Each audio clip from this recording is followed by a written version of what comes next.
என்னை அறிவதற்கு என் இறைவன் இருக்கிறான், எனக்கு கொடுப்பதற்கு என் இறைவன் இருக்க. அவன் கொடுப்பதை தடுப்பதற்கு இந்த உலகத்துல ஒருத்தரும் இல்லை. அவன் கொடுக்காததை இந்த உலகத்துல ஒருத்தராலும் கொடுக்க முடியாது. அப்ப உங்களுக்கு ஒரு இடர், அது ஒரு இன்பம்னா அவன் கொடுத்தது.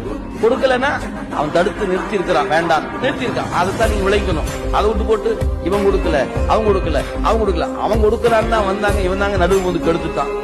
உங்களுக்கு சிவம் கொடுக்க வேண்டும் என்று கருதியதை நடுவுல பூந்து கெடுக்கிற ஆற்றல் எவனுக்கும் இல்லை. அது நீங்க மனசுல ஆழமா பதியும். அதனால கொடுக்க அகிலா வரம் கொடுக்கும் கோளிலியம் பெருமானே.